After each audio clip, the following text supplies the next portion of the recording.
Yang berbahagia Al-Fadhil Ustaz Kamaruzaman Abdullah Al-Basumi, Pengarah Institut Modal Insan Terengganu Sejahtera. Ahlan wa sahlan Ustaz. Pengurusi dan ahli pastor masjid, Tuan Imam, Tuan Bilal, seluruh muslimin muslimat yang dirahmati Allah sekalian. Alhamdulillah, puji dan syukur kepada Allah Subhanahu wa taala pada malam ini kita masih lagi diberi oleh Allah, diberi taufik dan hidayah, kesehatan, kekuatan, kesempatan bersama dengan berdaya salat fardu maghrib secara berjamaah Allah. Jadi muslimin muslimat yang dirahmati Allah sekalian, alhamdulillah diucapkan selamat datang dan melalukan kesudian Al-Fadhil Ustaz Kamaruzaman Abdullah Al-Basumi, yaitu pengarah Institut Modal Insan Terengganu Sejahtera, bersama nanti pada malam ini dalam kuliah maghrib jemputan. InsyaAllah sama-sama mengikuti dan hayati apa yang akan disampaikan dalam kuliah maghrib nanti. InsyaAllah bersama-sama lapangkan ada kekuatan bina kuasa ketiga. Sama kita ikuti kuliah maghrib jemputan bersama dengan Al-Fadhil Ustaz Kamaruzaman Abdullah Al-Basumi, pengarah Institut Modal Insan Terengganu Sejahtera. Pada tafadhal masyhura dan hormatnya. Bismillah.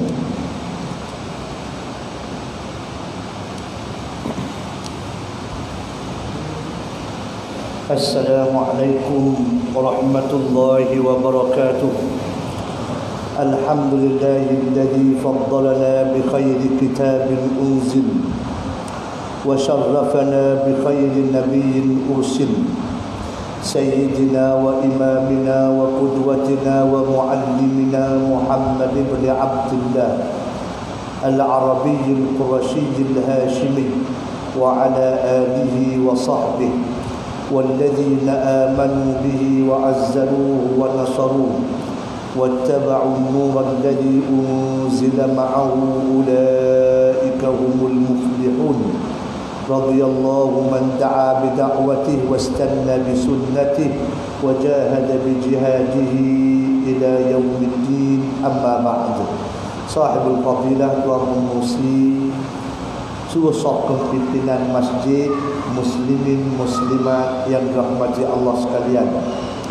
Yang pertamanya syukur pada Allah Subhanahu wa taala dengan sebanyak-banyaknya. Allah Subhanahu wa taala masih lagi mengekalkan nikmatul ijad dan nikmatul imdad di atas tubuh kita, dan nikmatul iman dan nikmatul Islam, sehinggalah kita ini dinilai oleh Allah Subhanahu wa taala berdasar kepada niat dan amal kita. Marilah sama-sama kita memperbaharui niat. Jadidu niyatikum wa jadidu imanakum. Perbaharuilah niat kamu dan perbaharuilah iman kamu. Sebab tu bila ada program macam ni, zaman sahabat dulu sangat-sangat sukalah. Sangat suka kalau ada program macam ni. Nabi duduk, Nabi beritahu beberapa ayat yang Allah turun. Nabi beritahu berdasarkan panduan wahyu Allah Subhanahu wa taala, sama ada Quran ataupun hadis Nabi sallallahu alaihi wasallam. Apabila Nabi dilantik menjadi rasul umur 40, sehinggalah wafat Nabi umur 63, sepanjang 23 tahun Nabi bertukar daripada manusia biasa kepada rasul yang dipilih oleh Allah Subhanahu wa taala. Layanan Allah kepada Nabi sangat berbeza. Kerana itulah kita pun kena layan Nabi seumpama mana Allah layan Nabi yang sangat istimewa. Dalam tempoh 23 tahun itu, semua aspek kehidupan manusia diterangkan oleh Nabi sallallahu alaihi wasallam. Tak kira apa kerja kita, dekat mana duduk, status apa kita, bangsa apa kita, keturunan apa kita, itu tidak diambil kira. Yang dikiranya sejauh mana niat kita, hati kita dan amalan kita tepat atau tidak mengikut kehendak Allah Subhanahu wa taala. Inna Allah la yanzuru ila suwarikum wa la ajsamikum walakinna Allah yanzuru ila qulubikum wa a'malikum aw kama qala. Sesungguhnya Allah tidak tengok rupa paras, jasad kamu macam mana, rupa kamu macam mana, jasad kamu macam mana, Allah tak peduli hal ni. Yang Allah Ta'ala tengoknya ialah a'malikum, amalan kamu, dan juga niat kamu, hati kamu yang Allah suruh. Dan hati inilah tempat rahsia Allah Subhanahu wa Ta'ala yang tidak mana-mana manusia pun boleh untuk menceroboh sempadan Allah Subhanahu wa Ta'ala. Sebab itu Nabi sangat marah kepada Usamah bin Zaid apabila diberi amanah oleh Nabi sallallahu alaihi wasallam untuk mengetuai satu delegasi perang untuk selamatkan kota Madinah Al-Munawwarah daripada serangan musuh. Serangan merupakan bentuk strategi pertahanan yang sangat baik. Sebelum orang serang, kita serang dulu. Itu satu taktik perang yang dibuat oleh Nabi sallallahu alaihi wasallam. Apabila berlakunya peperangan, Usamah bin Zaid nak bunuh orang, nak bunuh musuh. Bila nak bunuh musuh itu mengucap la ilaha illallah wa anna Muhammadan Rasulullah, dia bunuh juga. Bunuh. Sebab apa bunuh? Sebab perkiraan Usamah orang ni mengucap sebab nak selamatkan nyawa dia daripada dibunuh oleh Usamah. Dan ada sahabat yang menyedari perbuatan Usamah tersebut, pucat lesi dia, pucat lesi. Sebab apa?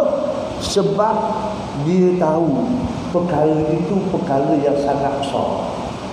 Bila balik daripada perang, terus saja sahabat tadi mendapatkan Nabi sallallahu alaihi wasallam report, beritahu Nabi, ya Rasulullah, ada perkara besar berlaku yang telah dibuat oleh Usamah bin Zaid.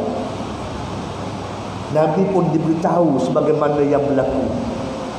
Berubah serta merta air muka Nabi. Nabi ni seorang yang sangat sensitif. Kalau orang buat baik, Nabi lah orang yang paling gembira. Kalau orang tu buat salah, tak kira siapa, berubah air muka Nabi. Nabi tidak ada pilih kasih, tidak ada istilah pilih kasih. Dengar tak kita bagaimana disebut lau Fatimah sariqat la qata'tu yadaha. Kalau sekiranya Fatimah sendiri mencuri, aku akan potong tangan dia. Subhanallah. Maknanya tak kira mu ni anak Muhammad ke, cucu Muhammad ke, tak kira. Tidak ada belas kasihan dalam hukuman Allah Subhanahu wa Ta'ala.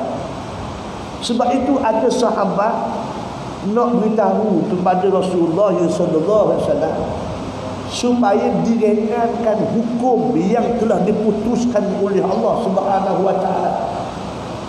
Ada sahabat yang terjebak dalam hukum hudud. Ada setengah riwayat kata curi, ada setengah riwayat sebutnya berzina. Maka tidak ada seorang pun yang berani untuk bertemu Nabi kecuali Sayyiduna Umar. Maka sahabat yang ramai-ramai ni minta Sayyidina Umar supaya recommend ke Nabi supaya kurang sikit hukuman. Minta Sayyidina Umar sampaikan berita itu kepada Nabi. Pucat lesi Sayyidina Umar. Mu tak kenal Nabi siapa? Mu sanggup suruh aku jumpa Nabi nak suruh kurangkan hukuman? Allahu Akbar. Mu nak kurang lagi hukum waktu aku tu dah. Mu nak suruh aku pula kena hukum. Subhanallah. Maknanya sahabat tahu bagaimana Nabi sallallahu alaihi wasallam suruh Usamah bin Zaid menghadap. Usamah menghadap. Nabi tanya Usamah, betul tak perkhabaran kau siapa ke Nabi yang kamu dibunuh orang yang telah mengucap la ilaha illallah wa anna Muhammadan Rasulullah? Kata Usamah, ajal. Ya, wahai Rasulullah, betul. Pasal apa kamu buat ajal tu? Maka Usamah kata, wahai Rasulullah, dia jatuh. Apabila aku nak bunuh dia, dia mengucap la ilaha illallah. Maka ucapan dia tu sebenarnya tak dikira, wahai Rasulullah. Sebab dia nak selamat diri dia daripada dibunuh je, wahai Rasulullah. Kata Usamah, hal saqqaqta sadra. Marah Nabi. Adakah kamu belah perut dia, yang kamu tahu niat dia, yang dia tu baca la ilaha illallah sebab nak selamat daripada dibunuh? Usamah bin Zaid, cucu akak Nabi sallallahu alaihi wasallam. Selepas daripada tu Nabi hubungan dengan Usamah dak berapa comel. Lepas tu sehinggalah Allah tak turun wahyu bagaimana Allah memaafkan Usamah. Allah. Maknanya bagaimana? Atas kurang jelas apa? Ada okey yang buat.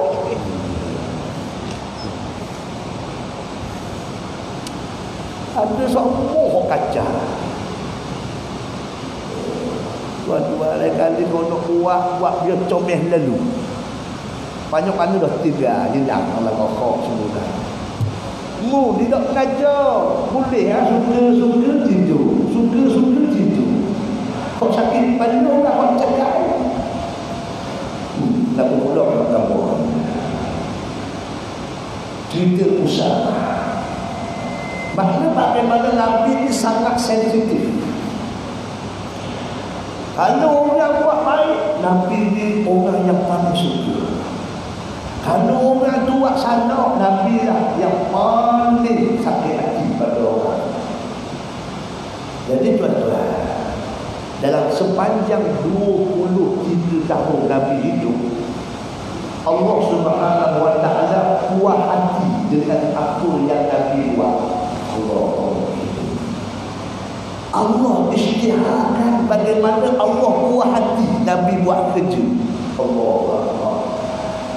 Dan tahun 10 Hijrah Nabi pergi buat haji. Masa duduk di Arafah, Allah turun ayat, al-yawma akmaltu lakum dinakum wa atmamtu alaikum ni'mati wa raditu lakumul Islam madina. Allah. Hari ini wahai Muhammad, aku sempurnakan segala nikmatku pada engkau. Subhanallah. Dan aku telah redha. Wa raditu aku telah redha. Raditu maksudnya telah redha. Bukan baru nak redha. Aku redha dah. Perbuatan kamu buat tu aku redha dah wahai Muhammad. Sebab apa? Islam sebagai cara hidup kamu wahai Muhammad. Masya-Allah. Yang kita tu berdoa, Allahumma inna nas'aluka ridhaka wal jannah. Allahumma inna nas'aluka ridhaka wal jannah. Allahumma inna nas'aluka ridhaka wal jannah. Tuhan, apabila kita minta doa, hei Tuhan, aku minta redha-Mu ya Allah. Tuhan jawab dah, aku redha dah-Mu. Aku redha dah. Tapi syarat dia nyemu hidup kena ikut Islam. Aku redha dah. Mudah minta tak apa, tapi minta boleh pahala. Sebab doa mukhul ibadah. Ad-du'a silahul mu'minin. Ad-du'a huwa al-ibadah. Kita doa tu betul ibadah. Kita buat ibadah dah, kita doa tu betul.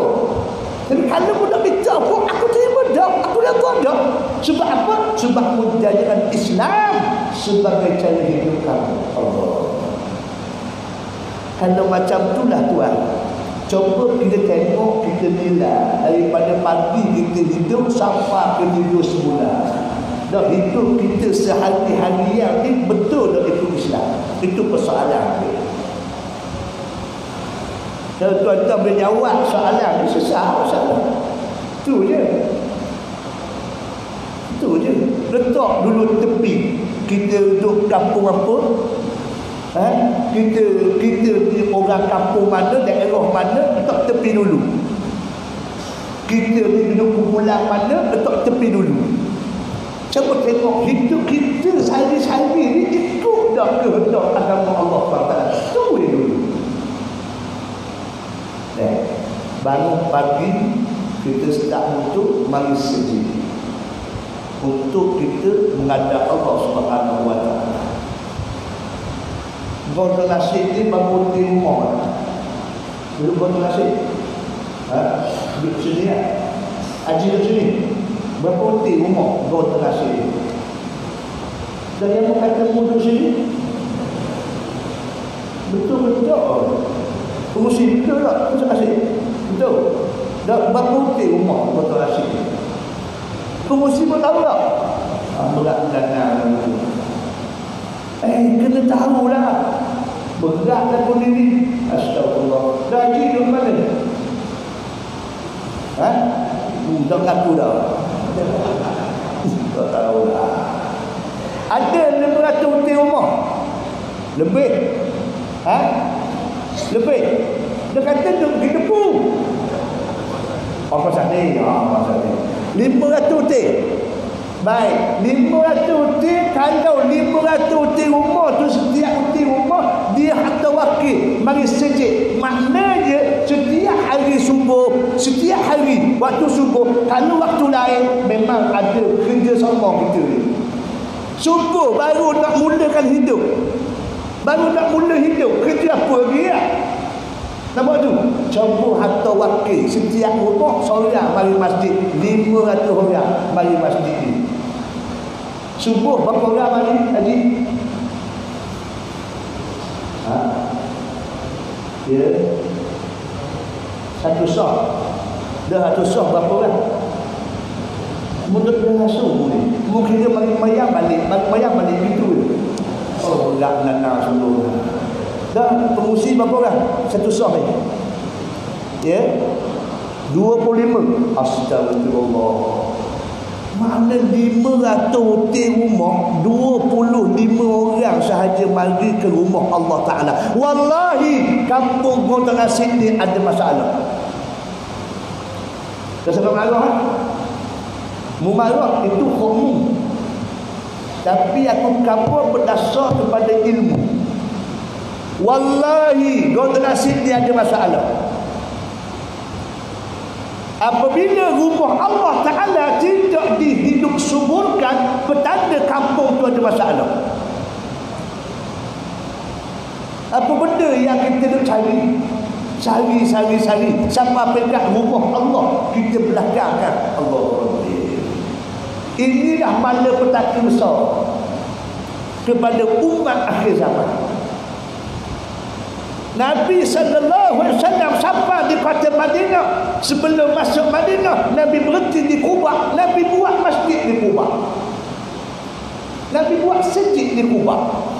7 hari Nabi berkuliah. Nabi buat masjid bukan hanya sekadar untuk buat bangunan dan comel. No. Nabi berkhutbah 7 hari berkhutbah. Masjid Quba menyaksikan bagaimana Salman Al-Farisi masuk Islam. Masjid Quba ini sangat bersejarah. Salman Al-Farisi daripada bumi Parsi berkelana daripada Parsi pergi ke Iraq, pergi ke Mekah, di Hijaz, dan sampai di rumah orang Yahudi menjadi hamba abdi. Akhir dimerdekakan oleh Nabi SAW. Kesan daripada Masjid Quba. Allah. Kesan daripada Masjid Quba. Nabi duduk beri ilmu. Akhirnya Salman nusuk, lari sekejap daripada tuan dia, minta izin nak jumpa Nabi. Mudah dia. Salman ambil setakar buah tamat, pergi jumpa Nabi. Wahai Muhammad, saya beri sedekah kepada kamu. Nabi kata minta maaf, minta ampun, saya tak terima sedekah. Buat balik bodoh. Esok pergi pula, wahai Muhammad, ambillah saya beri hadiah kepada kamu. Nabi pun ambil, makan 2-3 utin, Nabi beri pada sahabat yang lain. Salman tengok berak siwal ain, tengok dengan mata lendir sendiri benarnya apa yang disebut dalam kitab Taurat. Nabi akhir zaman tidak akan terima sedekah, yang dia terima ialah hadiah. Subhanallah. Akhir dia mengucap depan Nabi SAW, masuk Islam. Masuk Islam Salman di Quba. Bila masuk Islam, dia mengadu hak ke Nabi, wahai Rasulullah, saya minta izin dengan tuan saya Yahudi, saya minta dibebaskan. Saya minta dibebaskan sebab saya dah mengikut agama Islam, wahai Rasulullah. Tapi syarat dia, tuan saya akan bebaskan saya dengan syarat saya tanam pokok kurma 200 batang, tak mampu sebatang pun. Lepas tu kena bayar kepada tuan saya 5 uqiyah emas. 5 uqiyah tu maksudnya 5 butir emas besar burung puyuh, telur burung puyuh tu makna dia. Tak cari mana. Sahabat-sahabat yang baru sampai daripada Mekah tu tak ada fikir sikap aku. Dia tinggal di Mekah belaka. Diambil belaka oleh Abu Sufyan. Nak ambil mana? Akhirnya sahabat-sahabat yang hadir tu duduk menyengat masuk ke dalam Madinah, bercakap dengan sahabat-sahabat yang telah masuk Islam, yang telah berjanji dengan Nabi, berbaiat dengan baiatul nisa wa baiatul harbi, dan mereka ini masuk Islam sekitar 100 orang masuk Islam. Maka sahabat pun beritahu pada penduduk Madinah, Islamnya sahabat 100 orang tu di antara dia ialah pembesar. Di antara Usaid bin Khudair, di antara Sa'ad bin Mu'az. Ini peranan yang dimainkan oleh As'ad bin Az-Zurarah bersama Mus'ab bin Umair. Beritahu bisik yang Nabi ni nak guna duit, nak beli pokok kurma 200 batang. Nabi bangun, Nabi kabur kepada sahabat-sahabat yang datang menuntut ilmu depan Nabi. Nabi kata kita kena selamatkan Salman daripada cengkaman pengabdian orang Yahudi. Jadi tawaran yang dikehendaki oleh tuan dia je dah 200 batang. Jadi esok siapa-siapa yang kelawasan tolong bawa pokok kurma. Kalau ada 5 batang, 5 batang, 10 batang, 10 batang, ada hok 2 batang, dia pakai eret. Esok pagi dia ada hok 5, ada hok 10, ada hok sebatang, dia pakai cukup 200 batang. Nabi kata, wahai Salman, pergi tanam, selepas tanam panggil aku sebab aku nak berdoa kebun hok tanam itu, wahai Salman. Bila Salman tanam habis, malam tu Nabi pergi kebun yang Salman tanam tu, Nabi berdoa kepada Allah Subhanahu Wa Taala. Tak ada sebatang pokok pun yang mampu. Ini memang satu keajaiban lah. Biasanya kau tanam dia mampu sama. Orang yang biasa tanam tahu lah, tanam pokok betul, tanam pokok sawit, ada sama orang kena sulat. Haji faham sulat? Sulat pun faham tak? Oh, mandor lah. Haji faham tak? Sulat faham tak? Kalau tu faham boleh tu. Kita tanam satu roll juga, satu roll tu 10 batang. Kau tak tu mampu 10 batang. Mampu 10 batang kita buang lah. Kita baru pula. Tu bagi sulat. Mandor. Mandor sangat aku. Kalau kita tanam pokok sulat sama, mampu sulat. Tak cakap sulat. Tapi Nabi SAW berdoa, barakah doa Nabi, 200 batang tak ada seperti habuk. Kau yang mampu, kau kabur. Barakah doa Nabi SAW. Dan lepas tu Nabi suruh sahabat-sahabat kumpul 5 butir 5 butir emas itu dapat dikumpulkan, diberi kepada tuan, kepada Salman. Akhirnya bebaslah Salman. Masya Allah. Sejarah sejarah Masjid Quba. Sampai dekat Masjid Quba ni, kalau orang duduk di Madinah, dia keluar daripada rumah dalam keadaan ambil air sembahyang, mutawaddi, dalam keadaan air sembahyang, dia keluar pergi ke Masjid Quba, dia sembahyang 2 rakaat aja, lepas tu dia balik, dapat pahala sekali umrah. Masya-Allah. Tak payah tawaf, tak payah sa'i, boleh pahala umrah. Allah, hebatnya kedudukan Masjid Quba. Subhanallah. Sebab tu setiap hari Sabtu memang dah jadual Nabi. Hari Sabtu Nabi pergi Quba. Hari Sabtu Nabi pergi Quba. Nabi sembahyang 2 rakaat. Sebab apa? Nak ambil kelebihan tersebut. Subhanallah. Hebatnya masjid. Lepas tu baru Nabi bina Masjid Madinah. Nabi sampai di Madinah, Nabi buat masjid. Tujuannya buat masjid nak ikat hati manusia. Wallahi tuan-tuan, al-arwah junudun mujannada, fama ta'arafa minha ikhtalaf wa ma tanakara minha ikhtalaf. Rawahu Muslim. Hadis sahih. Ruh orang yang beriman ini seumpama tentera yang berlatih. Tentera yang berlatih. Sebab tu Nabi buat sedih disebab nak jahit hati. Nak jahit hati. Bila hati comel sama kita, insya-Allah masalah besar pun dia kecil. Tapi kalau hati kita ni ada masalah, sikit-sikit, benda sikit boleh besar. Ni masalah masyarakat kita sekarang. Orang atau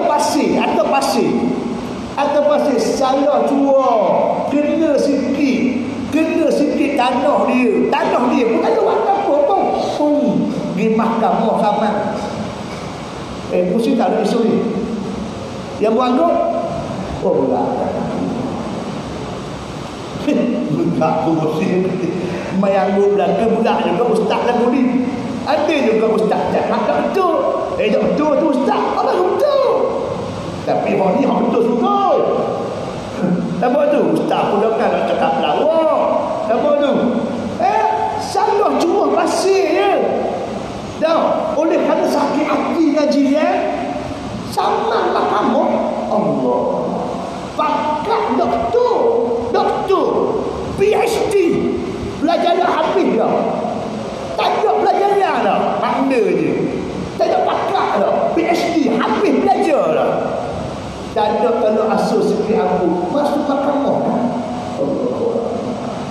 Sebab apa? Sebab hati tidak dijahit oleh Allah Subhanahu wa taala. Sebab tu Nabi sabar saja di Madinah. Nabi suruh unta Nabi Al-Qaswa. Unta Nabi ni kata Nabi telah dipandu dengan panduan Allah Ta'ala. Pasal cara dia kat mana dia berhenti, situlah saya akan buat masjid. Subhanallah. Kalau belemah unta Nabi duduk, Allah kena tanah anak orang yatim. Kena tanah anak yatim. Anak yatim tu ada. Anak yatim tu pergi ke Nabi. Ya Rasulullah, ambillah tanah ni. Free of charge je wahai Rasulullah. Tidak, kamu anak yatim. Abu Bakar bayar harga dia. Subhanallah. Tak apa. Nabi bina masjid. Tebang pokok gemar buat tiang. Ambil atap daripada pelepah taman. Sembahyang.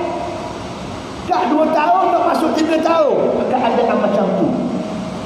Tiang, batang gemar, atapnya atap gemar. Subhanallah. Tapi tiap-tiap hari Nabi ngajar. Subhanallah. Sampai dekat pokok Yahudi, yang tengok Nabi dia duduk sembahyang buat masjid ni, dia sakit hati. Orang Yahudi sakit hati. Sebab bila kubur ni, dia nampak kekuatan. Tiap hari 5 kali. 5 kali kubur. Jadi memberi mesej yang sangat dahsyat kepada Yahudi. Yahudi pun duk jaja fitnah. Duk jaja fitnah. Dan saya ikutlah Muhammad, sama juga agama dia dengan agama kita sama je. Cuma tengok Muhammad sembahyang, ngadak baca Muqaddah juga. Ada beza apa? Kami ngadak ke Palestin, dia ngadak Palestin, tak ada apa beza apa? Allah pedih dia uluat Nabi. Mau tidur baru 2 minit ngajar tidur dah. Allah Allah. Rupanya panggil aku nak suruh tengok mu tidur. Astagfirullah. Ada 3 orang tidur. Astagfirullah. Silap besar lah mu. Silap besar. Mu duduk nak kuliah apa, mu tidur silap besar. Allah Allah. Tolong jangan seksa orang lain. Orang lain mari nak dengar kuliah. Nak dengar kuliah. Kalau aku setelah cakap, tolong tegur. Itu je. Kita sama-sama nak muhasabah. Bukan kau cakap yang lebih baik, bukan. Dan kita pakat nak muhasabah. Jadi puak Yahudi sakit hati tengok sahabat Nabi duk kubur 5 kali sehari. Rupa-rupanya ada kekuatan yang sangat menggerunkan Yahudi sebenarnya. Habis dia jaga cerita. Dah saya ikut Muhammad, sama je Muhammad nak kita. Tengok kiblat sama je. Oh, sakit hati oh. Sakit hati. Siapa dah bulan Syakban tahu dah berulang. Banyak gangguan sungguh sendiri. Ini aku jadi yang sendiri ya.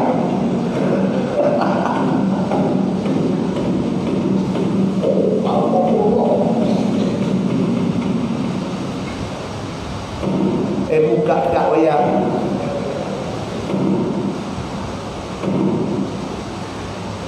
Oh, habis dah. Ke baru ke terus ke. Dah baru ke terus. Ha? Tanya ke pengurusi, orang baru dah salah. Ha? Terus. Terus pun tunggu kan. Jadi tak sebutnya bulan Syakban tahun kedua Hijrah. Barulah Allah turun ayat qad nara taqalluba wajhika fis sama' falanuwalliyannaka qiblatan tardaha fawalli wajhaka syatral masjidil haram. Allah. Tengah duk sembahyang Nabi tukar Allah kiblat. Padahal kalau kita fikir Allah apa salah dia lepas sembahyang buat anak semua tak garis kayak ni kita ngadak ke Mekah dah boleh je. Nampak tak? Apabila Allah perintah tidak ada bantahan. Tidak ada bantahan. Allah Ta'ala Maha tahu saat mana di mana yang Allah tak turun hukum tidak ada bangkai. Tengah-tengah sembahyang itu ujian oleh Allah Subhanahu Wa Taala. Ujian. Nabi pusing belakang ibarat dia ngadak depan tu Nabi pusing, Nabi duduk celah-celah sahabat duduk depan. Sahabat tak ada banyak saat dia pusing saja ikut Nabi. Subhanallah. Kalau kita buat dia, kalau kita merok tak imam pusing. Allah mabuk dah tak tarik. Jalan pula dah. Apa tu? Kalau kita pecah Facebook. Pecah Apa tu? Habis kodak Facebook. Allahu Rabbi. Dapat tak? Tengok sahabat Nabi tahan diuji oleh Allah Subhanahu Wa Taala. Itulah di antara ayat yang sangat menggembirakan Nabi sallallahu alaihi wasallam. Sebab apa? Sebab di antaranya membezakan di antara Yahudi dan juga Islam. Allah. Lepas tu baru dia duduk Yahudi. Tak boleh nak buat apa lah. Tapi dia cari helah lain pula. Dia cari cerita lain pula. Dia tak duduk dia. Tak duduk dia. Lepas tu Sebab tu Nabi pentingnya masjid ni. Sebab tu kita cakap maulid Nabi, kita selawat ke Nabi, kita bincang belakang Nabi, kita puji Nabi sallallahu alaihi wasallam. Tapi kita tak mari sejid Nabi. Tak mari sejid. Apa makna? Minta maaf ni. Nabi sallallahu alaihi wasallam nak ambil kayu api, nak bakar rumah orang, kok yang tak mari sembahyang dulu. Allahu Akbar. Masjid ni scanner nak tengok munafik atau tidak kita. Subhanallah. Jangan buat tempat main. Sebab tu Tuhan turun ayat innama ya'muru masajid Allah man amana billah wal yawmil akhir. Hanya saja orang yang beriman pada Allah dan hari akhirat sahaja yang berulang-alik daripada rumah masjid, rumah masjid, masjid rumah. Subhanallah. Maknanya orang yang berulang-alik masjid rumah ni, maka kebaran kalian untuk diberi hidayah dan keselamatan oleh Allah sangat besar. Sangat besar. Sebab dah digazet oleh Allah Subhanahu Wa Taala. Tapi jangan berhenti dengan paling sedikit rumah sedikit rumah sedikit. No. Sebab Allah turun ayat wailul lil musallin. Neraka wil bagi orang sembahyang. Makna mari sejid bukan hanya sekadar nak fikir bab sembahyang, bukan. Faham ni? Tapi tuan boleh mari sejid untuk sembahyang, itu memang special tau. Okey tau. Tetapi jangan berhenti dengan sembahyang, jangan. Daripada sembahyang itu ada 3 benda yang perlu diperbaiki. 3 benda. Orang yang mari sembahyang tu dia kena faham ada 3 proses yang perlu dia buat. Kalau dia hanya sekadar mari sembahyang, Assalamualaikum, habis cerita, sampai bila-bila tak akan berubah. Dan dia sangat berisiko untuk dimasukkan ke dalam azab Allah Subhanahu Wa Taala. Jangan main-main kan tuan. Bukan erti bila sembahyang sesat belaka. No. Bukan. Sebab tu Tuhan turun ayat wailul lil musallin. Neraka wil bagi orang sembahyang. Sebab itulah sembahyang ini ulama tasawuf dia bahagikan 3 perkara. 3 rukun. Yang pertama rukun fi'li, yang kedua rukun qalbi, yang ketiga rukun qauli. Inilah proses yang perlu dibuat. Siapa yang sembahyang, dia kena bersih 3 benda. Yang pertama dia kena bersih fi'li, perbuatan dia. Perbuatan dia memiliki selamat daripada perkara yang dibenci oleh Allah Subhanahu Wa Taala. Yang kedua, dia ringkas malam ni, dia kena ikhtiar juga supaya qauli, mulut dia terselamat daripada perkara yang dibenci oleh Allah Subhanahu Wa Taala. Dan yang paling penting ialah hati dia, qalbi. Sebab hati ni barang tak nampak. Perbuatan orang nampak, mulut dia cakap orang dengar, tapi hati tak ada orang tahu. Tak ada orang tahu tuan-tuan.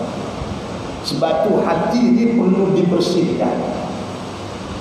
Laqad manallahu 'alal mu'minina idh ba'atha fihim rasulan min anfusihim yatlu 'alaihim ayatihi wa yuzakkihim tazkiyatun nufus. Kerja Nabi ni tak bersih hati. Tengok kalau orang tu benar-benar sungguh nak berubah, insya-Allah boleh. Cuba tengok, tak nampak patah sipu langsung. Faham patah sipu tak? Kena faham juga. Patah sipu.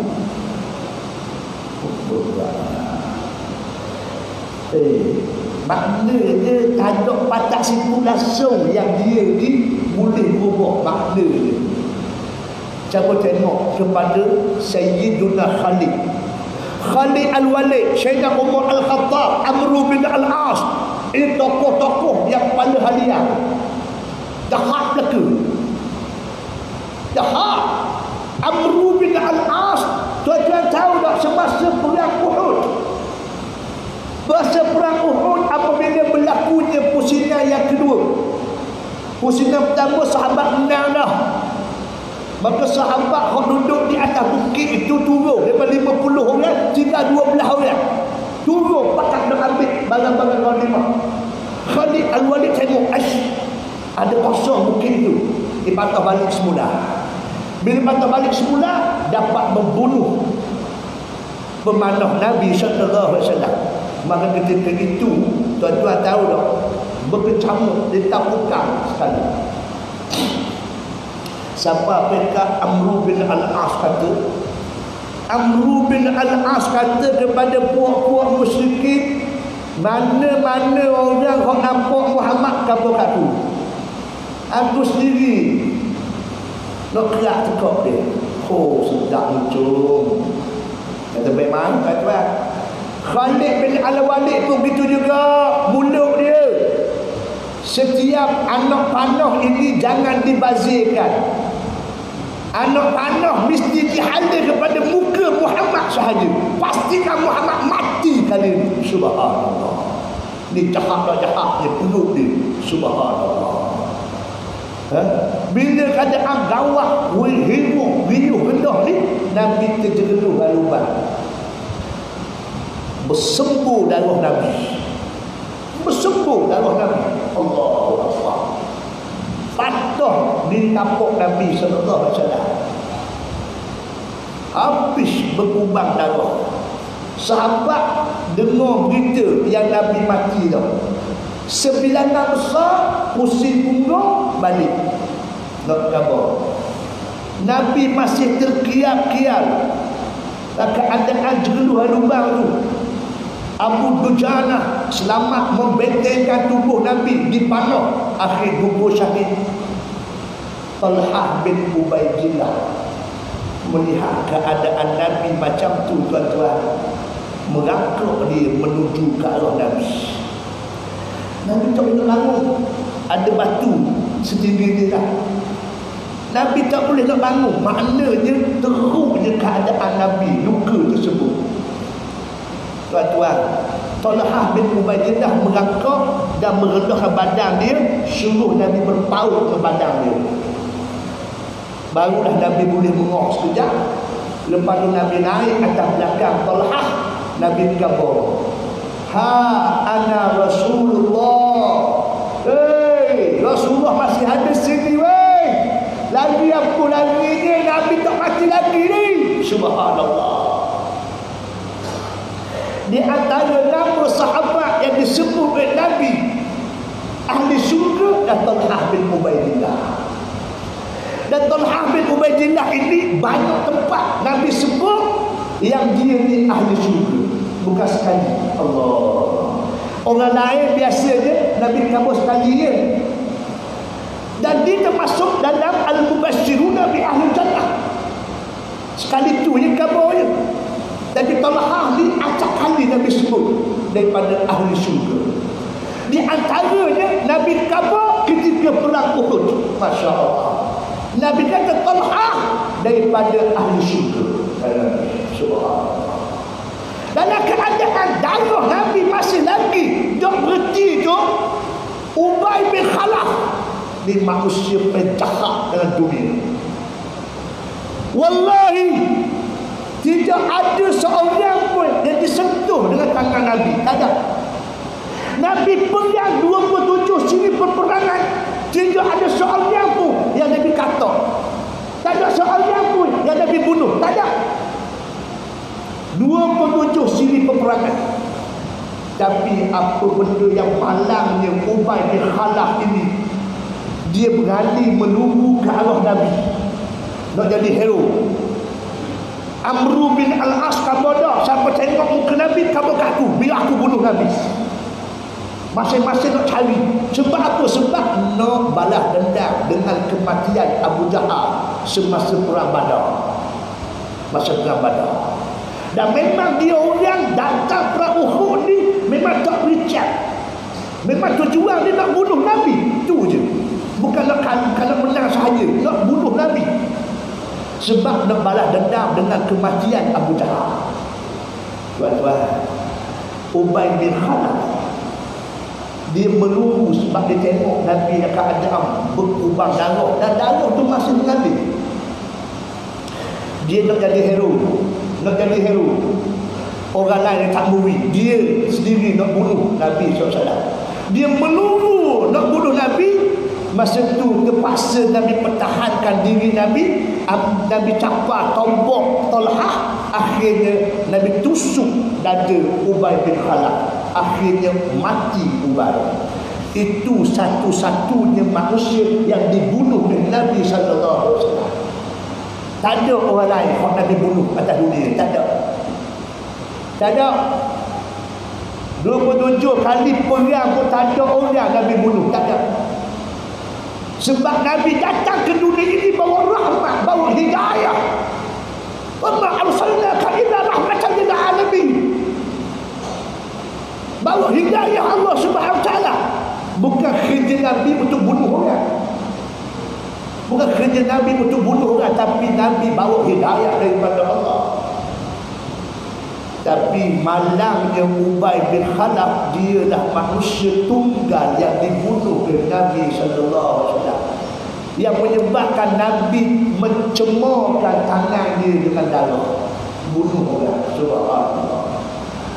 Maknanya orang ni celaka sungguh lah, bukan bayanglah maknanya. Siapa Allah sendiri, Nabi sendiri bunuh maknanya. Subhanallah. Sebab itulah kalau kita buat jahat mana sekalipun, tengok kalau Allah nak curi hati kita, mudah sangat dia. Khalid bin Al-Walid yang tadi tu jahat, suara dia keluar macam mana. Amr bin Al-As pun begitu juga. Umar Al-Khattab di Mekah lagi, tengah malam doa syahadat. Tujuan dia apa? Nak bunuh Muhammad. Sebab Muhammad lah caci Tuhan mereka.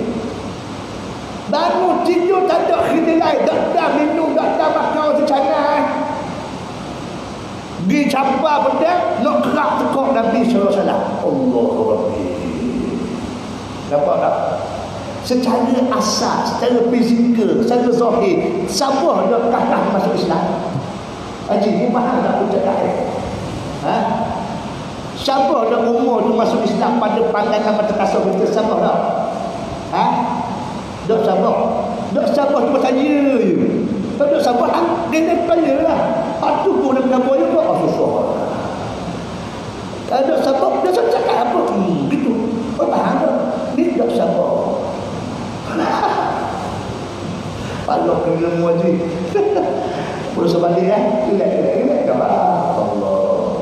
Tak. Dok sabar sikit apa? Umur dapat Islam dengan cara dia jahat. Khalid bin Al-Walid pun begitu juga. Amr bin Al-As pun begitu juga. Bahkan Amr bin Al-As orang yang terakhir boleh pahala hijrah. Sebab dia masuk Islam tahun 6 hijrah, sebelum Nabi pergi ke Mekah tahun 7 hijrah. Dia pergi ke Madinah 10 balik Nabi masuk Islam. Dan dia ni orang terakhir boleh pahala hijrah. Lepas Nabi pergi ke Mekah, la hijrata ba'dal fathi illa jihadun wa niyyatun. Allah. Ya Allah. Hidayah. Ikrimah bin Abu Jahal, anak Abu Jahal. Subhanallah. Anak Abu Jahal. Gabung naga dengan Khalid bin Al-Walid. Dia orang dia kata paling lambat masuk Islam lah. Sebab Nabi buka Mekah tu, dia masih kerah, jiwa dia kerah. Bila Nabi buka Mekah, dia lari daripada Mekah. Sampai isteri dia merayu kepada Rasulullah. Isteri Ikrimah dia merayu kepada Rasulullah. Rasulullah, tolonglah Rasulullah, selamatkan Ikrimah. Tolong terimalah Ikrimah masuk Islam. Tolonglah doa Rasulullah, suami saya ni dia masuk Islam. Lepas tu Abbas, saudara Nabi, mari jumpa Rasulullah. Ikrimah ni dia ada ambil putih beliau ni tau. Macam Abu Sufyan juga. Abu Sufyan ni ada putih beliau juga. Tu kita kena study juga ni. Orang study bahagian ni Dr. Fadilah Khamsah. Ayah study. Kalau orang lahir bulan 5, lagu ni sifat dia. Kalau anak nombor 3, lagu ni perangai dia. Boleh ke dia? Kena study juga ni. Sebab tu Abbas, walaupun dia masuk Islam awal-awal lagi, tapi dia tak berhijrah bersama Nabi. Di Islam dah. Kata Ibn Sa'ad dalam kitab Tabaqatul Kubra, yang masuk Islam semasa Mekah 400 orang. Yang betul-betul benar bersama Nabi sekitar 90 orang sahaja. Kau lain nusuk lagi macam puakmu kan. Nusuk lagi. Tak sungguh ni. Ini sejarah. Tak ada siapa tipu. Nak ubah pun tak boleh sejarah. 300 orang lebih duduk Mekah nak berhijrah. Di antaranya Abbas. Lebih parah ketika berlakunya perang Badar, Al-Abbas duduk sebelah Abu Jahal. Duduk sebelah Abu Jahal. Kita faham. Ahli sejarah kata itu taktik strategi Abbas supaya dia tahu apa benda rahsia. Tapi muncul tak mati.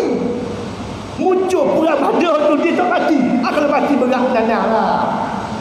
Makna dia cimbung dalam qalib sama dengan puak-puak kafir lah. Makna dia nak kabur. Muncul tak mati, dia ditawan oleh Nabi SAW. Sebab tu 70 orang orang ditawan tu, bila Nabi berjalan tengok sesuatu, kejut Nabi dah. Mau apa? Oh iya, tambah hari. Dah musnah kan? Nampak tu? Dia suruh senyap lagi nak kabur ni. Dah, mula senyap-senyap, kamu kena hukum macam dia orang juga kan? Nampak tu? Bila Nabi nak pergi Mekah, Nabi utus Abbas pergi dulu. Tujuan Abbas pergi dulu tu nak orang panggil nak kecek, nak dakwah Abu Sufyan. Malam Nabi nak sampai tu sengaja Abbas keluar Abu Sufyan daripada kota Mekah. Duduk dari bukit. Tiba-tiba sampai tentera Nabi. Kejut Abu Sufyan. Allah, siapa pula ni? Aman. Tengok-tengok tu, dia tengok bagaimana hormatnya sahabat-sahabat kepada Nabi. Dia tanya, siapa yang tengok-tengok?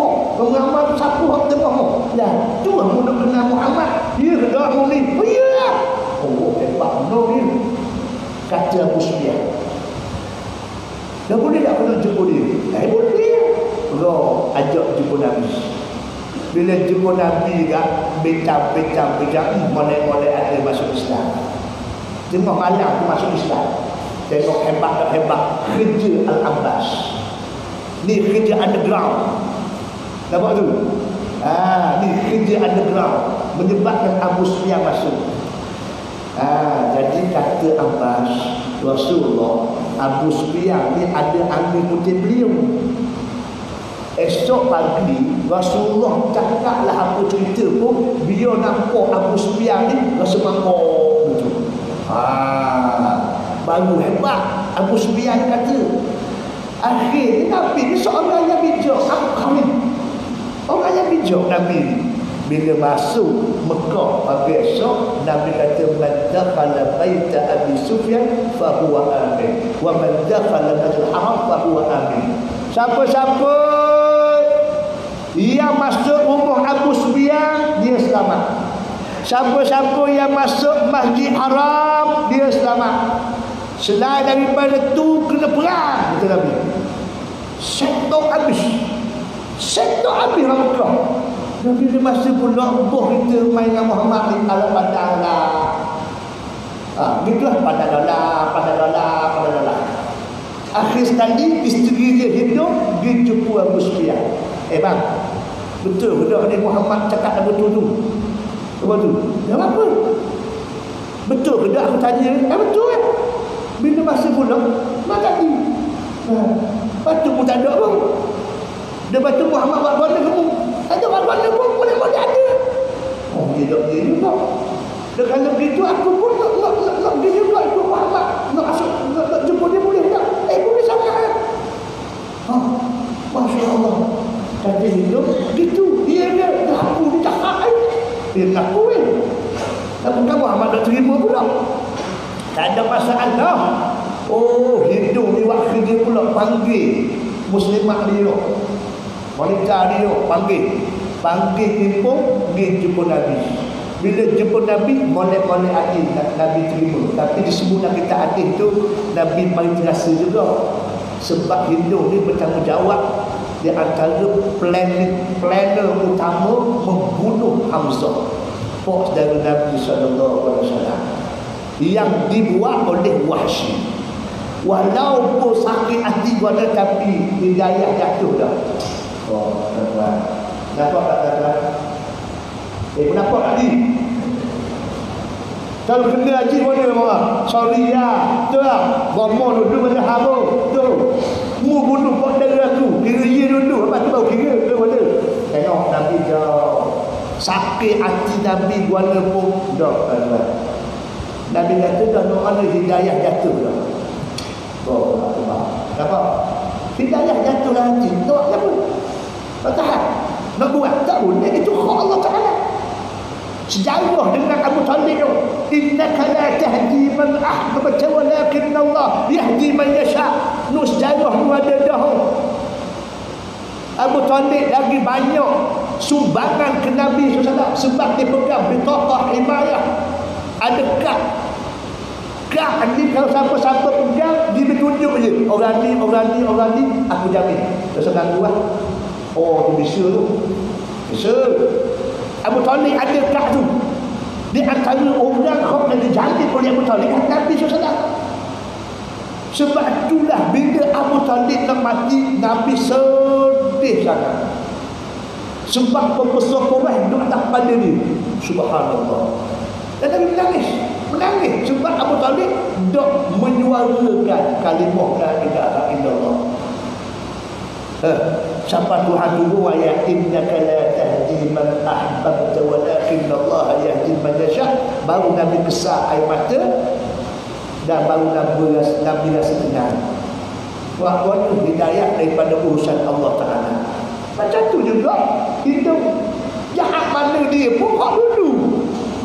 Bila hidayah dah sentuh hati dia, habis cerita hak dulu. Lepas Subhanallah. Nabi boleh ada terima.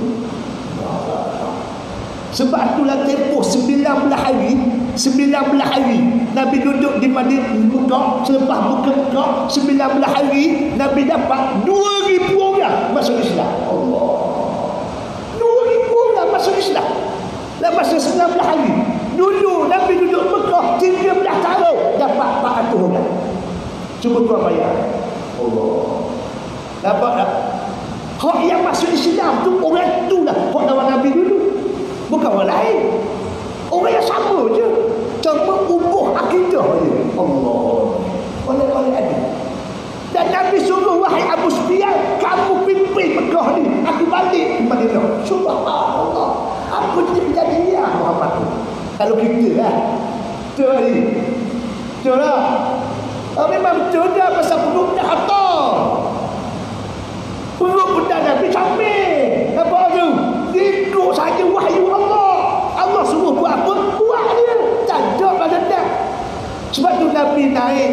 Nabi sengaja suruh Bilal naik atas pintu Kaabah supaya azan bab zuhur. Oh, bab. Pun tak lesi belaka buat kafir. Sebab apa? Sebab dia ingat mula apa benda dia buat di Bilal. Dia ingat semula apa benda yang dibuat pada Kaabah.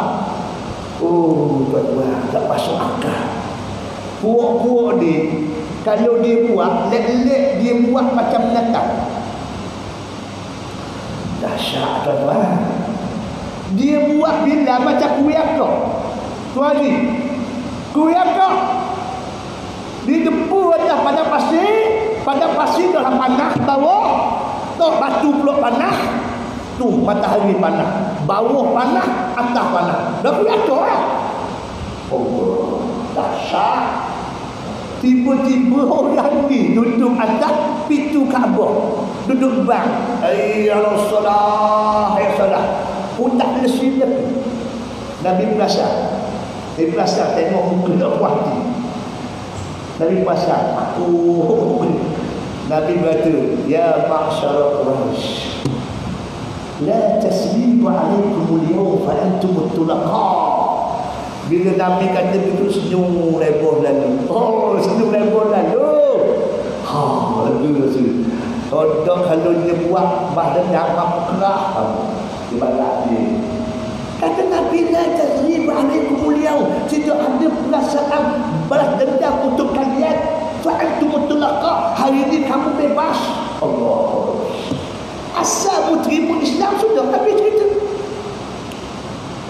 Hello. Nampak ni? Boleh faham ni? Aku tanya pun faham tak? Tak. Kalau apa duk cakap berbual bising bangun, duk yang keluar orang pergi, kalau dia pun tak faham, buat apa? Dia pun faham ni? Sungguh faham ni? Faham tu. Dia nak orang berhenti tu, sambung lagi. Sambung dulu. Mu kata faham, aku tak berhenti. Aku ni bila kuliah, nak tak puas hati, aku tak berhenti. Aku tak berhenti. Nampak? Masa bangun, masa tengok, jangan buat mana tu. Mulut mari lah itu. Padahal aku dulu. Baik, kata so kita ambil muhasabah. Baik. Tuan-tuan, apabila Allah takkan turun hidayah, maka tidak ada siapa yang boleh nak halang. Walaupun jahat macam mana pun, sakit hati macam mana pun, tak boleh kita nak halang. Khalid, Ikrimah, nampak? Semua tu cara-cara orang jahat mereka. Tapi dia terima Islam, boleh-boleh ada. Sebab tu tuan-tuan, bila kita terima Islam, kita kena faham syarat untuk terima Islam ini mesti at-tafwid, serah bulat-bulat kepada Allah SWT. Apa yang Allah suruh, tidak ada alasan untuk kita buat. Apabila Allah marah, tidak ada alasan untuk kita tidak. Nampak tu? Baru selamat. Sebab tu tuan-tuan, Nabi SAW 23 tahun buat kerja. 23 tahun ni lah, kalau boleh tuan-tuan baca sejarah Nabi. Kalau daripada awal Nabi lahir sampai umur 40, tak tahu pun tak salah. Tapi kalau tahu lebih baik. Tapi apa dia turunnya wahyu Allah SWT kepada Nabi umur 40 tahun sampai Nabi wafat, kalau tak tahu ada masalah. Sebab kalau tak tahu hidup Nabi 23 tahun, dia tak tahu hukum agama Allah Subhanahu wa taala. Takut kita salah faham, akhir sekali hidup kita pun tak betul seperti mana kau Nabi tu. Sebab tu zaman Nabi dulu, kalau Nabi ada sesama masalah, apa pun 23 tahun Nabi hidup tu, apa masalah sesat dengan Nabi itu. Subhanallah. Ada satu cerita kan, sahabat hidup jalan lereng bukit, Syekh bin Syahad al-Jibal, duduk jalan tepi lereng bukit, tiba-tiba Allah takdirkan dia jumpa air mata air. Allah. Kalau pada pasir, capok emas tapok dengan air, Haji pilih yang mana? Pilih air. Cuba dia tu. Aku pilih emas air. Doa tu. Macam juga orang banjir, kita jual piti. Kau tu lapor. Lapor. Piti. Tak kau piti dah. Oh, sakit kepala susu. Bawa peti dah pun dah. Dah, orang tu kau lapor. Ini lebih baik. Lepas tu, ini lebih fikir sikit. Di pada pasir, sahabat tadi jumpa air mata air. Tahu tak pada waktu ia bikin apa? Macam kita pun rasa-rasa lah. Nampak tak? Kata sahabat, orang lain tak jumpa Nabi air mata air ni. Kalau ambu ambil anak isteri mari duduk sini buat molek, aku molek air tu boleh tanam pokok subuh molek air. Sedap duduk sendiri kata dia. Pada tak dia fikir. Dia pun fikir mana? Gitu tak? Gitu tak? Gitu tak? Oh, mana sahabat dia tu? Hebat. Macam sahabat dah dia fikir. Oh, kenapa tu? Tu kata-kata makna dia fikir nak bawa anak, nak bawa isteri tanam pokok, lepas tu hidup rasa peduli orang lain sebab dia jumpa air mata air. Tuan-tuan, sahabat tak akan buat sesuatu tanpa tanya Nabi.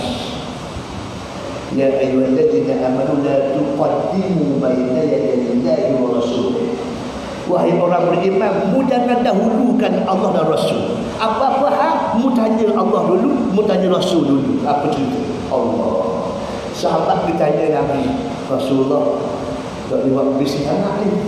Aku jumpa air mata air semua. Lepas tu aku ajak dia nak bawa lah anak bini pergi duduk situ. Lepas tu takut air molek, boleh hidup tanah pokok tersebut lah Rasulullah. Nabi senyum.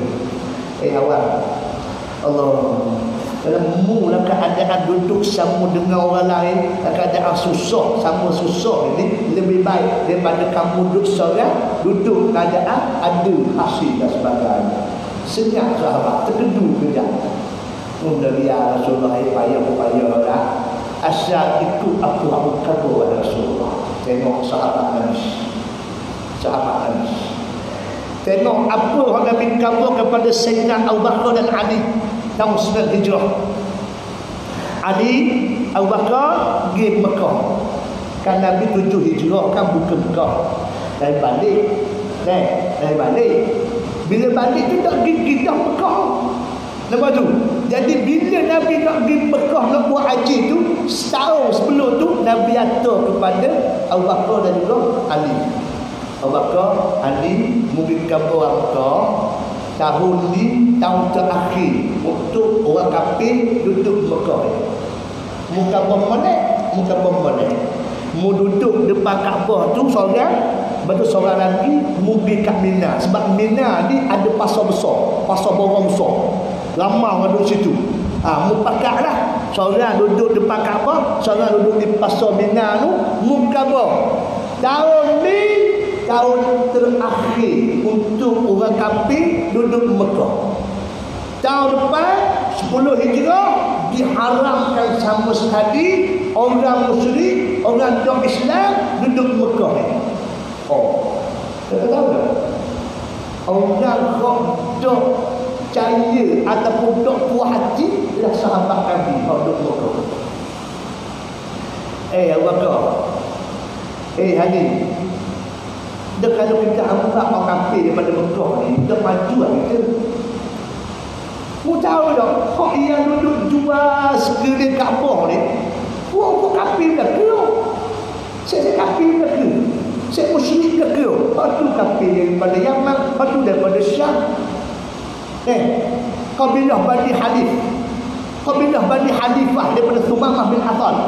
Kok ni teknokrat yang hebat. Dia ada kilang besar di Syam, supplier utama gandum ke Mekah. Jadi dia ada vendor di Mekah tu.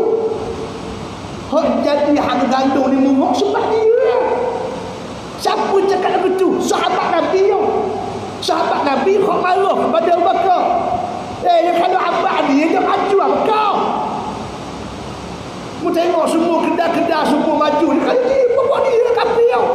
Tiba-tiba mari nak ada ni. Ni belakang. Kata Abu Bakar, ambo mari nyapa wakil Nabi je. Kalau mudah percaya ke Nabi, mungkin yang Madinah. Mu kabur lah ke Nabi tu. Aku mari kabur je. Kau semua tak tu. Betul ke Nabi kabur ke tu? Tak ada mereka. Daripada jauh-jauh Madinah aku mari sini, aku nak kabur wakil Nabi lah. Pun tenung. Kalau begitu kan, biarlah. Dok maju pun dok maju lah. Biarlah. Itu orang Nabi kata lah. Biarlah. Dak maju pun dak maju lah. Tengok. Mula-mula dak puas hati. Nampak tak? Tapi bila sebut sahaja Nabi suruh, senyap sahabat. Maka sahabat tu yakin gabur pada kafir orang negeri semua tu. Mu tahu ni dah. Bye-bye lah lepas ni. Nabi marah. Puak-puak kafir ni pula so tak duduk. Sebab Nabi perang menang sama. Perang menang sama. Lawan Yahudi pun hak jahat tu pun menang juga sampai dihalau daripada Madinah. Duduk di Khaybar. Khaybar pun lawan lagi. Mana ni? Hai Muhammad ni orang main kau yang kaji buat sungguh. Akhir sekali dia buat pembicaraan puak-puak dia. Dia buat pembicaraan puak-puak dia. Pak kafir. Dia pun cerita-cerita. Oh, aku takut juga ni. Tapi nak boleh kedah kau nak dia susah ni. Megah dia tak payah kita habis fikir untuk publicity ke buat banner ke, tak payah dah. Orang mari Mekah ni memang beli dia pari dia. Payah dah. Kalau pergi cari tempat lain tak tahu lagi maju tak maju betul juga. Dan kalau begitu dan kita nak halal baik. Dan kalau kita pakat ikut Muhammad mana? Tak boleh. Tak boleh apa? Tak boleh ya. Tak boleh apa? Tak boleh sembah berhala lah. Dan kalau kita tak sembah berhala ni, kita sembah Tuhan Muhammad sebab kita tengok hak yang Muhammad ikut, hak yang Muhammad buat tu boleh-boleh ada Tengok buah-buah Muhammad hak duduk di Madinah tu, ekonomi dia mampu ke tu Yahudi. Hebat tak hebat buah-buah Muhammad ni. Dia juga. Dan kalau kita buang lah Tuhan kita tak sayang. Bukan mudah juga ni. Saya nak sayang pun nak selamatkan negeri kita ni. Dia pakai apa dia. Ada kalau begitu beres. Aku setuju. Setuju beres. Mula-mula kerana ekonomi mahal. Tengok bijak. Akhir sekali tengok bila Abu Bakar istihad, sahabat yakin dengan janji Nabi SAW, dengan arahan Nabi. Tengok Tuhan cuit hati orang kafir. Faham tak saya? Sekarang ni orang bukan Islam, tak mau terima Islam, benci Islam kerana orang Islam. Orang Islam ni tak yakin pada Islam. Mau macam apa? Aku khabar betul-betul. Ini sejarah dan tajuk oleh Nabi. Subhanallah. Yang penting orang Islam tu yakin dengan Islam. Tengok tu acuri hati peniaga-peniaga yang hebat terima Islam. Salah-salah. Belum lega lah. Tapi mau terima akidah kami. Subhanallah. Tuan-tuan, puak-puak Kristian ini Nabi Isa turun pun tak percaya. Sungguh. Baca kan hadis Nabi akhir zaman kan. Nabi Isa diturunkan oleh Allah untuk bersama-sama berjuang melawan Dajjal. Baik. Bila kalau Dajjal, bunuh Dajjal dah, maka Nabi Isa akan menjadi pemimpin yang sangat adil. Misi yang dibuat oleh Nabi Isa yang pertama ialah duk patuh salib. Duk patuh salib, duk pecah salib kau ada. Ni orang Kristian kalau dengar ni, masuk dengar tu mupuh dah hamil ni pada dia. Allahu Akbar. Nampak? Nabi Isa patuh salib. Sebab apa patah salib? Sebab nak kabur akidah Nasrani ini tak betul. Nampak? Nabi Isa tidak disalib. Dan Nabi Isa bukannya anak Tuhan. Bukan. Seperti mana kau didakwa oleh Kristian. Tuan-tuan kena faham ni, Kristian ini mewakili 70 hingga 80% orang yang hidup atas bumi sekarang ni. Musnah dia. Sekarang di atas dunia ni orang Kristian 70 hingga 80%. Sebab tu di Malaysia pun dia sikit, nampak tak? Tapi dia rasa kuat. Sebab apa? Sebab seluruh dunia dia conquer. Astagfirullah. Ini kena faham. Jadi tuan-tuan, Nabi Isa yang keduanya, Nabi Isa akan bunuh babi. Apa babi lah, kasar tak? Dah kasar dah ha. Tapi babi pun. Astagfirullahaladzim. Dia masuk khizir. Khizir pun babi pun. Nabi Isa akan bunuh babi. Sebab apa nak khabar kepada puak Kristian, babi ini diharamkan oleh Nabi Isa. Nampak? Jadi Kristian yang makan babi tu, ini mari ambil mana tak tahu. Dia reka dengan khayalan akal dia. Tuan-tuan, sebab tu babi ni hanya 2 orang dah makan. Yang pertama orang Islam, yang kedua orang Yahudi. Orang Yahudi tak makan babi. Astagfirullah. Tuan-tuan pergi ke Eropah, dia ada satu tempat roti. Mungkin ke Eropah. Itu kata Allah, aku pun tak pergi kau. Tapi dia tahu dah dia tu. Kena ambil tahu kan dengan mudah kan. Tuan-tuan, di Eropah roti ada yang dibuat khusus untuk Yahudi. Ketuk atas rak khusus untuk Yahudi. Maka orang tahu ni tidak ada bahan babi. Orang lain memang ada lagi. Nampak tak? Ni kerjaan Nabi Isa. Lepas tu Nabi Isa akan membuang jizyah. Tak ada lagi jizyah. Sebab apa buang jizyah? Sedangkan Nabi Muhammad ada ambil jizyah. Orang-orang kafir kena bayar jizyah kepada negara Islam. Sebab apa Nabi Isa menghapuskan jizyah? Ada 2 pendapat. Yang pendapat kata yang pertama sekali dia ialah ketika itu semua orang telah masuk Islam. Tapi ada pendapat yang keduanya ialah Nabi Isa nak beritahu bahawasanya Nabi Isa ini bukan membawa syariat baru walaupun menghapuskan jizyah. Sebab semua orang masuk Islam dah. Disebut dalam satu riwayat kenapa Nabi Isa buat semua tu, sebab sengaja nak suruh orang Kristian tahu benda yang sebenar. Tuan-tuan, dalam kajian yang dibuat oleh ulama syarah kepada hadis ni, kata dia walaupun orang Kristian tahu Nabi Isa berrabs wal ain, depan mata leleh sendiri, ada depan mereka hanya separuh sahaja beriman ke Nabi Isa, separuh lagi tetap dalam keadaan yang mengatakan Nabi Isa itu anak Tuhan. Nampak tak? Oh, ni dah kita bimbang. Nabi Isa turun pun tak percaya lagi. Allah.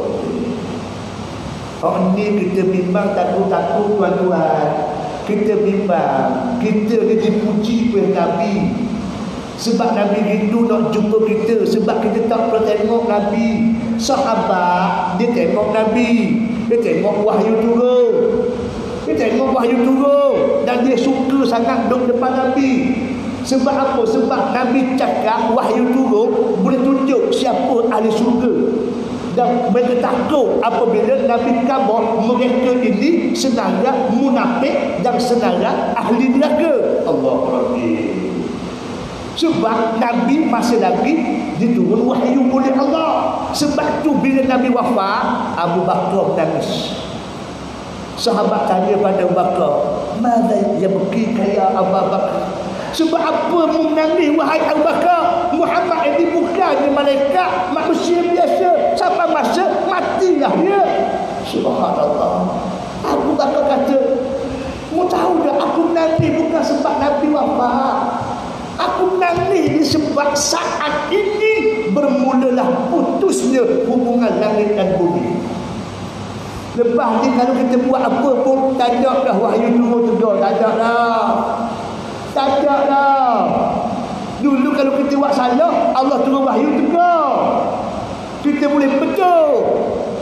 Setiap hari ni tak ada dah teguran daripada Allah. Kita buat apa-apa, tengok Quran, tengok hadis. Kalau betul-betul, kalau salah. Itu je lah. Allah. Jauh lah. Jauhnya perasaan insti sahabat-sahabat. Jauh tuan-tuan. Sebab itulah kita bimbang sangat. Tak kata Allah Ta'ala, kalau kita duduk depan Nabi pun takut-takut kita pegang duduk itu Nabi, lawan Nabi. Allah. Sebab itulah kita kena berlalu sebenar-benar sungguh. Kena berlalu benar. Sebab Nabi jamin dah kita kan. Nabi jamin dah kita. Semua umat aku masuk syurga kata Nabi. Allah. Nabi cuba tuan balik baca surah Al-Duha, wala sawfa yu'tika rabbuka fatarda. Apa disebut dalam tafsir? Orang tafsir kata bagaimana Nabi merayu pada Allah, idzan ya rab lan arda min ummati wahidan minhum ayyuqadhafa fil nar. Wahai Allah, aku merayu pada kamu wahai Allah, tidak ada seorang pun umat aku dicampur dalam api neraka. Allah. Nampak tak? Hal ni kau yang kita duduk berayuk sangat, duduk berselawat sama ke Nabi tu. Nabi minta dengan Allah, tak ada seorang pun umat Nabi dicampur dalam neraka Allah. Allah. Dan kita gambar hayya 'alas salah. Tak boleh mari sedekah je pun. Allahu Akbar. Cuba tuan fikir. Apa maksud tuan fikir? Dengan marah ni duk aci marah ni. Apa nak suruh tuan fikir je. Allah. Lepas dia ada selawat. Tak ada. Apa dia selawat? Dia selawat pula tak? La ilaha illallah. Tak boleh selawat pun tak apa. Dalam banyak-banyak selawat, anta syamsu anta badru tala'al badru alaina ya muayyad ya mumajjad. Itu semua tu puji Nabi. Puji Nabi. Dalam selawat ada satu permintaan kita. Dalam Al-Fatihah ada satu permohonan kita. Nampak? Dalam Fatihah baca tu ada kita minta ke Tuhan. Ihdinas siratal mustaqim. Kita minta Allah tunjuk jalan yang lurus. Tapi ada syarat dia tuan. Mu nak suruh Allah Ta'ala tunjuk jalan lurus, cuba baca ayat yang sebelum tu. Baca ni. Ihdinas siratal mustaqim. Baca ayat sebelum tu.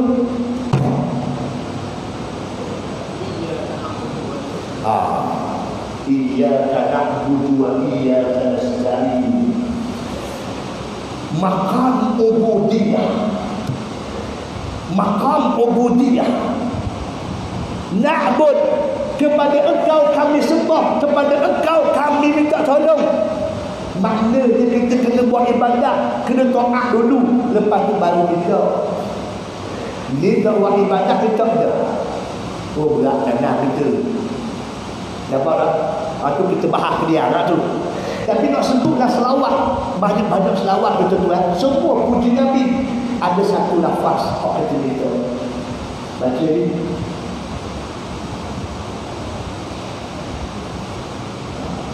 Baca lah. Kuat sikit. Dia mahu dengar. Dia tahu tapi mana tak tahu. Oh sakit tu Haji. Ada satu lafaz yang kita minta. Ayyuhal mab'utsu fina. Sambung. Jita kata tak? Jita bil amril muta'i. Sambung. Kun syafi'i ya habibi. Sambung. Allah kata dia tahu. Dah masuk apa? Ha? Ini suka. Oh, maknanya dia baru bercampur. Maknanya selawat nama dia tahu. Bagus kau terkasih. Dong saja. Orang tahu. Tapi sengaja kau ada tahu. Kau suruh tak sengaja. Bahasa dulu. Pandai kau terima ni. Allah. Kita tuan. Ayyuhal mab'utsu fina. Wahai orang yang diutuskan kepada kami. Allah. Jika bil amril muta'i, kamu bawa benda yang wajib kami taat. Maknanya Nabi bawa apa pun kita wajib terima. Tak boleh nak talak, tak boleh nak bangkai. Sebab apa? Sebab apa? Kun syafi'i ya habibi. Sebab tu, wahai Nabi, wahai kasihku, tolong jadi yang memberi syafaat kepada Allah. Bila masa yauma hasyri wa ijtima'i, pada hari dihimpun semua manusia pada ketika itu. Apakah? Apa kita tahu? Kalau kita tahu, no dapat syafaat Nabi sallallahu alaihi wasallam. Nak dapat syafaat. Tuan-tuan, syafaat ni apa? Haji, syafaat ni apa? Syafaat ni dipanggil recommendation. Recommend. Haji main projek ya? Tak, main projek ya? Syah boleh yang saya nak projek. Endek. Aku dah tahu kenapa endek tak tahu. Lu tidak ada ni, lu tahu endek, rupa-rupa dia endek, projek hak 20,000 baru, rupa-rupa, Allah Allah. Jumpa endek, oh lah. Allah. Kita nak rekomen saya, tu tengok juga, syarikat haji berapa modal, pengalaman buat apa tak? Siapa bekerja, tengok dulu kepakaran macam mana, nampak tak? Tengok dulu baru boleh rekomen. Kalau main rekomen barang-barang jadi, nampak tu? Main 12 ti nak saya buat dia minta you, tak boleh. You pun tengok the YP mana cerdik sangat ni. 12 ti pun saya juga ni, betang-betang YP saya dah ke ni, ibarat dia. Tak cerdik sangat YP ni, ibarat dia. Begitulah tuan-tuan. So sekarang ni insya-Allah dah tempoh 23 tahun hak Nabi hidup tu, Nabi kabar laku cara mana kita nak mendapat recommendation Nabi sallallahu alaihi wasallam. Ibadah dia, munakahat dia cara mana, jinayah dia cara mana, siasat dia cara mana, semua tu dia beritahu oleh Nabi sallallahu alaihi wasallam. Jadi itulah di antara benda yang boleh kita berkongsi pada malam ini insya-Allah. Saya minta maaf banyak kalau ada ucapan kasar bahasa, minta maaf lah. Tapi nampak lepas kampung tadi hak pak tidur tu tak ada dah hak tidur. Oh tak ada.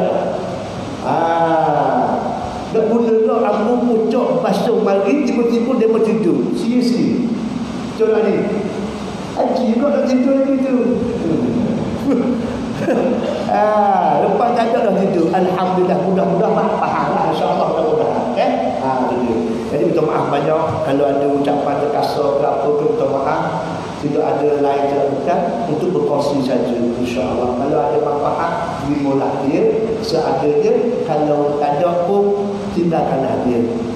Wallahu ta'ala a'lam bis-shawab. Qul qawli hadza wa astaghfirullahal azim li wa lakum. Assalamualaikum warahmatullahi wabarakatuh. Bismillahirrahmanirrahim. Allahumma inna na'udzubika min ilmin la yanfa', min qalbin la yakhsha', min du'a'in la yusma'. Walhamdulillahi rabbil alamin.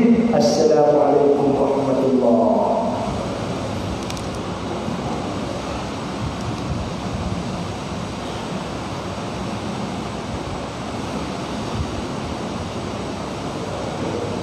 Alhamdulillah, jazakallahu khairan kesempatan ucapan terima kasih kepada Al-Fadhil Ustaz Zamrul Zaman bin Abdullah Al-Masuri atas penyampaian kuliah maghrib yang cukup hebat pada malam ini. Kami mencetuskan seolah-olah macam pencetus rumah pada malam ini.